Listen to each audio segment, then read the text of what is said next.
Hello and welcome, everybody. This is the Inferno, episode 24. Today we are going to discuss how everything that the narcissist is an act. And I believe I'm going to make this a two-part video. And because narcissism falls on a spectrum, we all sometimes have a mask that we may put on for different situations, especially when we're younger and we're developing and going through the life process of hopefully learning. But the core difference here, I'm going to stick to what the episode is today, 24. It's all an act with a narcissist or a toxic person.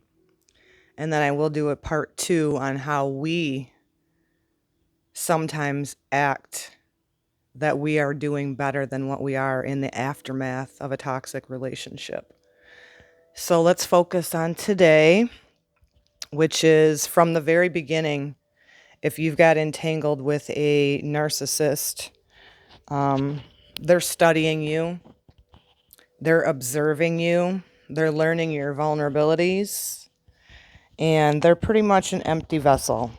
What I call it is an empty meat suit. Something went south in their childhood. They didn't develop a healthy core identity. They keep that hidden away from everybody they encounter. And so what they'll do is go about their life acting. And whatever role they played in your life, I specifically speak on a relationship one-on-one with a partner, but it can be anybody. It can be somebody that you work with. It can be siblings. It can be a parent. So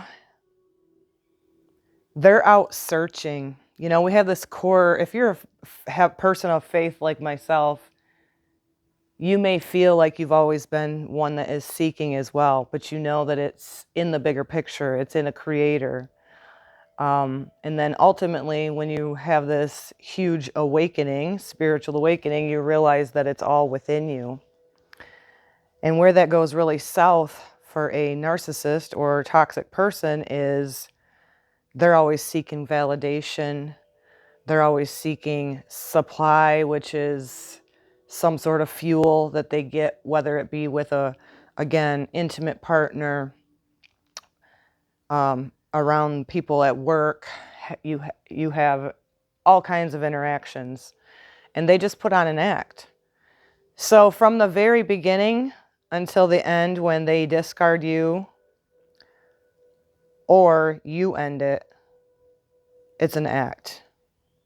And towards the end, if it is them that get rid of you, that are done with you, that you're on to them, you're holding them accountable, you're pointing out that they are also human and they have flaws, and they have this realization that the person that you are is a real person that's not perfect and has flaws, it'll all come crashing, and they'll start the cycle all over again. So again, thinking and reflecting back 12 years ago when this person, which I don't even know if you can call them a person, again, they're a very empty meat suit. They've detached so far from their souls that I don't know how to identify them anymore, but let's just go back. So this person would tell me that they would see me drive by in my car and da-da-da-da-da. So they start putting their sights on you long before they approach you. And now in the day of social media, it's even more rampant because people can, stalk you, feel you out, get a feel for you. And with a narcissist, they'll start putting on the act from the very beginning. They're so empty inside, and there's something in you, your light, that they see that they want from you because they're users and abusers. And so what they'll do is start mirroring to you the things that you are attracted to, the things that you have a core moral compass with. And for me, it was an old school relationship, open my car door like a gentleman, push my chair in for me, do helpful things for me when I was working outside of the home. And this person put on the act and did all of those things. And it's short-lived because they have no core identity. They only give you the outer shell of who they are. They'll never let you into that inner child that they've tucked away, that they've somehow stopped identifying with because something, again, like I said, went wrong in their childhood. They were either over-coddled and idolized, or they were abused, like I've said in many of my videos, in a different manner. So they detach from the inner child. And ultimately, you know, what does a child want? A child wants to be loved and appreciated. And as they develop the outer shell of the persona of who they are, they shapeshift. They adapt to whoever they're around. I used to say this to my ex-husband all the time, like, who are you? There was a lot of red flags that I overlooked because in the beginning, if you were with a covert narcissist, they will come at you with vulnerabilities and, you know, childhood issues because we all have them, let's face it. So for me, it was a feeling of maybe not having the emotional support, feeling emotionally abandoned. And of course, he came at me with, oh, you know, my mom pretty much abandoned me when I went off to college. So they'll come with whatever it is for the person you're dealing with or have dealt with. They'll come at you with these similar inner child wounds or vulnerabilities to make you feel like you're on this level playing ground and, you know, oh, me too. And, oh my God, I would never do this to you. But yet it's all an act. It's a lie. They are a lie. I know for the instance for me is this person was over idolized and coddled by the mother figure. And this fake facade that she put on, he also puts on. And he just adapts and shape shifts like a little chameleon to whoever he's around. And I told everybody when I started this Inferno podcast on my other channel, which is Divine Destiny 13, that I knew that this wasn't going to be just me. Because, see, I did YouTube videos years ago about narcissism. And again, like I said, it's on a spectrum. And so I identified what narcissism was years ago and did a video on it and did not identify that I was with one.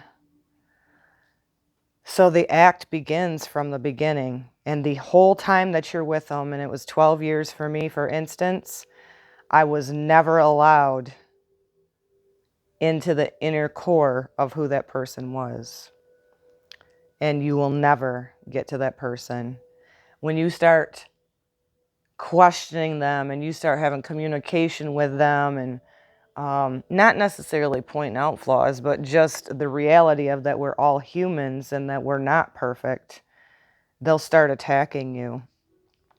When you start questioning them on behaviors, for instance, for me, the act of always cheating, always manipulating, always being sneaky, anytime you're on the trail of what they're truly about, they will come at you like a venomous snake and strike because you are a threat to getting to that inner child of true feelings, of true emotions. They lack empathy. That was something that it was a huge red flag with in my situation, was this person would laugh about things that were very serious. And I always thought it was very eerie and very whatever, but I don't know in my own empathetic way why I brushed all those little red flags, those subtle red flags off. I'm still working on processing that, and I will not act like I'm okay. And that's what part 2 of this episode is going to be about, is for us as the victims of these predators to not act like we're better on our healing journey than what we truly are. Because we have to feel into the human emotion, even though we're not it, and process it in order to heal and grow and evolve. And that's the difference between somebody who's authentic and somebody who is way high on the narcissistic personality disorder, is they will not go into that recess of vulnerability and allow anybody to genuinely be reciprocated in love. Because if you've been through the experience and with a narcissist, you do, on your healing journey, once you're out of it and the fog is clearing, you'll realize that, wait a minute, I was always an open book with this person and I genuinely loved who I thought they were. But you can feel, and your body will tell you that something was not quite right with them. And sadly, too many people,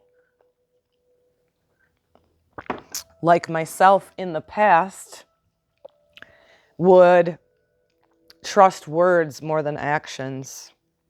Nobody on the planet will bail on you faster than a narcissist when you are in a crisis in your life. And I can say this because the first time that it happened that I'm aware of was when I lost my son in 2014. And the narcissist in my life at that time, the demon, the trifling coward, the first time I got out of the home after my son passed away, 14 months later, the first time I got out of the house, the man that I was married to screwed somebody right while I was there. I should have never took him back.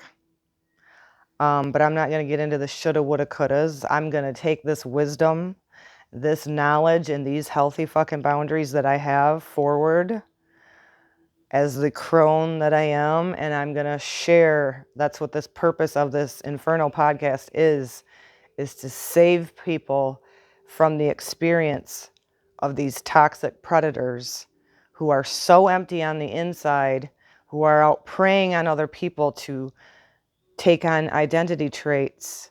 And again, back to, they will mirror what you desire, because ultimately they want you to idolize them. They want you to put them on a pedestal. They want you to coddle them. They want you to see them as a fake character and the hero in the story. And the minute that cracks, nobody will live up to this.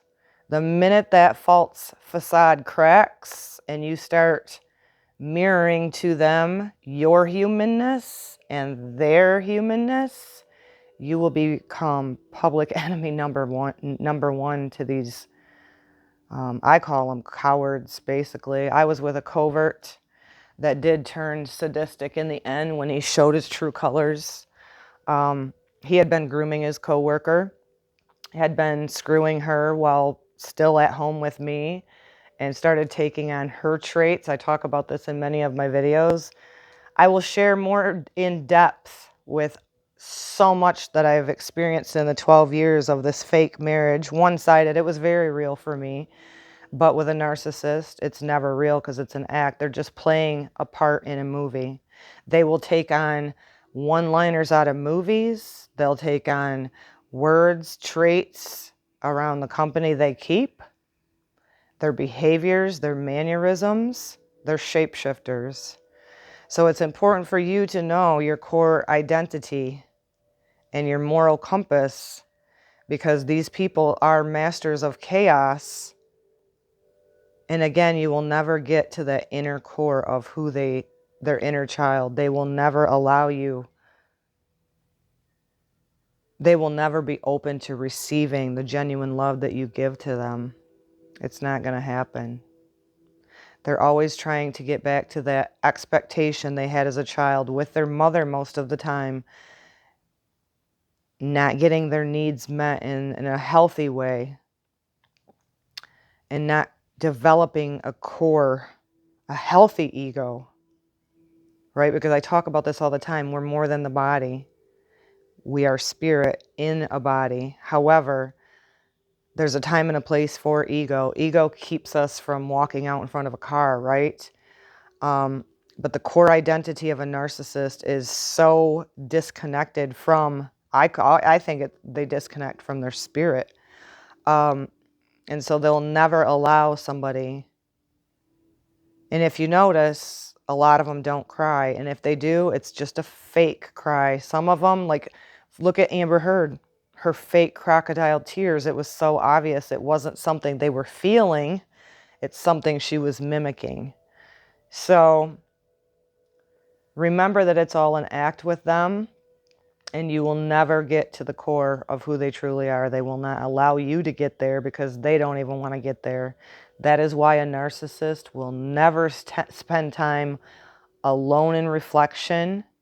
They'll spend time alone away from you, but it's always searching out something outside of them, whether it be pornography, overconsumption of alcohol. A lot of them have more than just addiction to supply.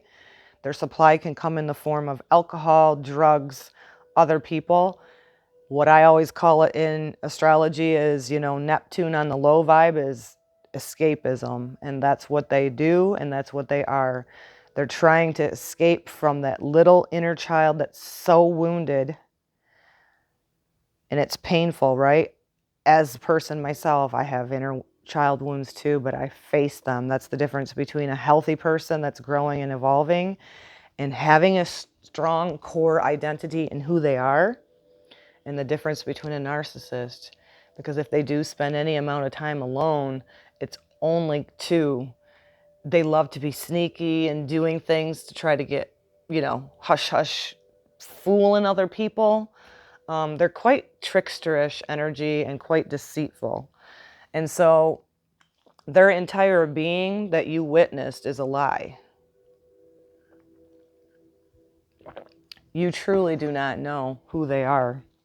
And I don't want to keep these too long, so I'll end this here. Again, it's all an act with a narcissist. In part 2 of this, I will talk about how we sometimes put on an act that we're doing better than what we truly are, and the importance of facing the grief, in the healing, in the hurt, in the betrayal that these narcissists, when in a relationship with them, leave behind. So there's a lot of channels that talk about, glow up, and I totally agree, but be real and don't put on an act yourself. If you are not where you want to be on your healing journey after a toxic narcissistic relationship, don't pretend to be better than what you are. So again, I'd like to share, because all of this being an act is a lie and it's deception. And I want to just read a few Bible verses about lying and deceiving. Because again, like I've said on many of my videos, these narcissists and toxic sociopaths love to lie and manipulate people. And in the end, when their act and their part is done in your movie, in your life, they will ultimately show you at the discard who they truly are. The narcissistic smirk that I seen and the arrogance that I seen, and he found joy in blindsiding me after 12 years. But trust me, at the end of the day, at the end of the season, at the end of the era, truth always prevails. And when somebody's intentionally hurting you, it will always come back to them, because ultimately they're hurting themselves. We reap what we sow, and karma doesn't miss an address. It's a fact. It's the law of the universe. So from Ephesians 4:25, pardon me, stop telling lies. Let us tell our neighbors the truth, for we are one body. So what is that? We were created in his, her image. We are all one. We're all sparks of the creator, creation itself. And I talk about this often. Narcissists were not born. They were created in childhood. Sometimes knowingly, by an over-coddling, idolizing mother figure. Parental role could be a grandmother. But sometimes unknowingly. And it's up to us as adults to change our behavior, and the narcissist will not change their behavior for the better. They've developed such a hard core around their inner child. And like I said, they won't even go there. And if they do start to go there by feeling any kind of shame or any of that, they'll numb it out, whether it be alcohol or the next little thing that gives them the rush, right? Pornography. So when they lie to you, because we are one body, they're ultimately lying and deceiving themselves. From Leviticus 19:11, do not steal, do not deceive, or cheat on one another. The truth is the way. Proverbs 12:19, truthful words stand the test of time, but lies are soon exposed. Truth prevails always. Like I said, it's the law of the universe. Lies will always be exposed because there's nothing there for it to stand on. It's fake. It's an act. Proverbs 21:6. Wealth created by a lying tongue is a vanishing mist and a deadly trap. Proverbs 21:6. Wealth created by a lying tongue. So if you're lying and you're deceiving and you're building this false empire, whether it be in your personal life, in your outside life, whatever, it doesn't matter. It don't have to be physical wealth. A lie rolling off your tongue will not stand. It's not the truth. It's a vanishing mist. It's an illusion, a delusion. It's an escape. That's why I say it's important for us on the healing journey, especially after a toxic narcissistic relationship, to not pretend that we're doing better than what we are. Be real with yourself. Be vulnerable with yourself and our Creator if you believe, because the truth is known anyway. And a lying tongue is a deadly trap. So again, narcissists get off, especially in the end when they have somebody else groomed, that they're going to go and put on a different act, a different character with, and they will always blame you. That's a lot of times why they also get in with another supply right away, is they will start demonize you, that you're the toxic one. And this isn't often, it's always when you start catching on to their lies and deception and confronting with the issues, the lying, the cheating, they're going to come at you full throttle because you are bursting their false act, their false character. That little boy that got told by his mommy that he couldn't do any wrong and didn't get healthy discipline. That little boy or girl that was, we're all winners and,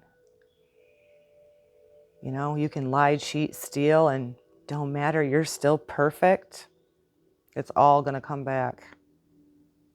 And like it says, it's a deadly trap. Don't fall into it yourself. Be real and raw with yourself. Much love to you. I hope this was helpful. Episode 24, it's all an act. Part 2 will be about our process of the aftermath of healing and grieving a relationship that was only one-sided. Much love to you again. Shalom, shalom.